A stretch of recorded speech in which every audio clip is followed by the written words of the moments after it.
afternoon, YouTube. I thought I'd bring to you a few stories that I got from the Epoch Times, and so I thank you, Epoch Times, for the source material, and all credit goes to them for the source material. The first story was Trump fires a CISA director days after agency says election was most secure in national history. That story made me laugh so hard. I was taken back to the days of Trump as the head of The Apprentice on the TV show, and you're fired. So, incompetence or stupidity, let this guy be in the dark or in on it. It doesn't matter. For both, he should be fired. I find it infeasible that he didn't know what was going on, and I think that he's deliberately ignoring, on multiple occasions, denying that the election, that there are discrepancies, which there are, and that improprieties were found. Fraud, including dead people voting, poll watchers not allowed to watch the polling locations, glitches in the voting machines, and so on and so on and so forth. Chris Krebs, the director, deserves to be fired. If he, first of all, the first night he should have come forward and began confessing to the public that there was discrepancies and whatnot. And the fact that he didn't means he takes no responsibility for the incompetence under his watch. Therefore, he should be fired. Moving on to the Trump campaign files amended complaint in Pennsylvania lawsuit. So the amended complaint, alongside a reply to Buck Var's motion to dismiss the case, argued the new complaint renders the request for dismissal moot. Defendant motions to dismiss can be resolved in short order. They are now moot because plaintiffs have amended their complaint, campaign filing stated. A red-line version of the original complaint shows that the campaign struck out 5 of the 7 counts against all of the defendants. One of the 2 remaining counts alleges that the defendants denied the plaintiffs equal protection under the 14th Amendment of the U.S. Constitution due to disparate treatment of absentee and mail-in voters among different counties. The second surviving count alleges violation of the Constitution, electors, and election clauses. So it looks like the Trump campaign is beginning to, I'm curious as to why they struck out the other, what was it, 6 of 8? No, pardon me, 5 of 7 counts. So I don't like that. But see, to me, I don't know if I'm being paranoid or not, but I think that the Trump campaign should be hitting a lot harder. It seems everywhere I'm looking, in Georgia and now in Pennsylvania, that they're pulling their punches, so to speak, and that they should keep the lawsuit and don't let up. I don't know if they're letting Trump down on purpose or if they're being tactical about it and picking their spots for the fight. But one thing's for sure, the court system seems to be somewhat corrupted.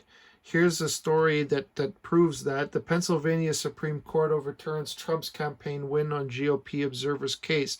First of all, they should never have lost this thing. Common sense alone dictates that the Republican observers should be as close as the Democrat observers and the election official, which they weren't.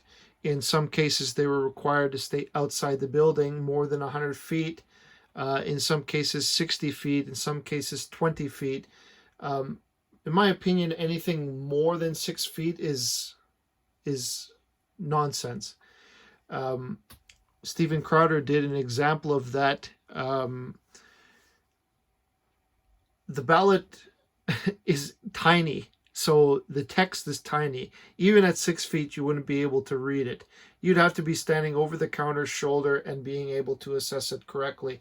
So anything less than right behind the counter, the same distance as the Democrats, it doesn't matter. For me, that's moot.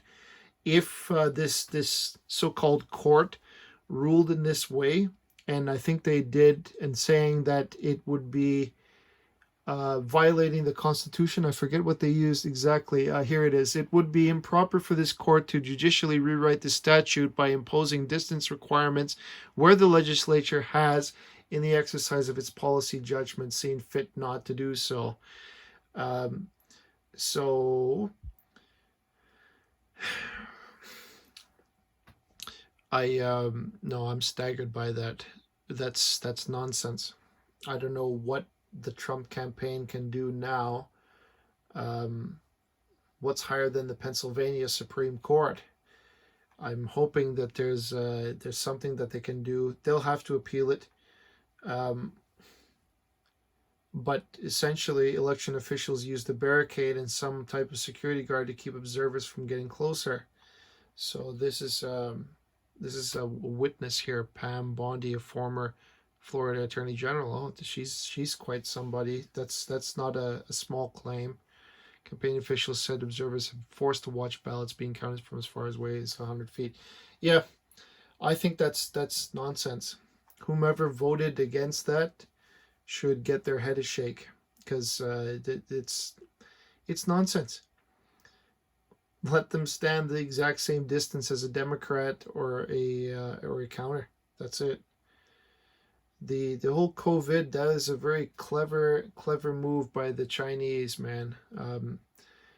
Nobody would have said that was, well, maybe a few people would have said that the election was ultimately their aim, but you know, the coronavirus gave a lot of pretenses to make illegal activity happen in the election. Michigan Wayne County certifies election results after initial deadlock. So that means that the count is going back up again, I guess. There was a story earlier that Georgia had to flip in one county something like just under 2,000 votes, and they were actually lost Trump ballots. So that had to overturn. I mean, Biden is apparently still leading in Georgia, but the fact that that county could be so far out of whack means that the others must be as well. So I hope that the recount will determine what's going on there. Rudy Giuliani, this was interesting. Giuliani is talking about losing battles and winning battles. So it sounds like ultimately their aim is going to be the U.S. Supreme Court. So he doesn't care about losing small battles in court, i.e., frankly, this case, we would like to get to the Supreme Court, referring to the Trump campaign for 700,000 mail-in ballots thrown out in Pennsylvania. So we're prepared in some of these cases to lose an appeal to get it to the Supreme Court. So it's a tactic. It's a move. I believe in Giuliani. I believe in Barr. If these people say that something has happened, they never say that kind of thing without a lot of evidence. This is the kind of letter of the law, dispassionate thinking. This is not partisan thinking anymore. This is, according to the Constitution that's been violated, we have enough evidence to proceed and go. So Giuliani thinks something's wrong, and Barr also thinks that something's wrong. So this is the fact that nobody is saying that this is more than just a contest. This is an actual violation of the Constitution in many different aspects. But I won't presume to know the letter of the law in it. I'm still studying the book on all the different elections fraud. So when I become a little bit more intimate with that, then I'll let you know what I discover.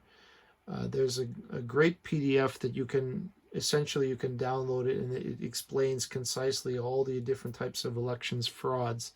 So I can reference that in the future. If this is allowed without serious sanction, this will become an epidemic, Giuliani told Brand in court on Tuesday. It just all happened to be in big cities controlled by Democrats who all of a sudden decided you don't have the right to inspect an absentee ballot. You'd have to be a fool to think that this was an accident. I agree. Lawyers for Pennsylvania's Secretary of State Kathy Bruckfar, defendant in the suit, described Trump's claims as generalized grievances. Yeah, tell that to all the witnesses and those that they've subpoenaed, or affidavits that they've submitted. They include speculative injuries that would not warrant throwing out the election results. One thing that scared me that Ted Cruz was talking about is that a judge would be very, very reluctant to overturn ballots, um,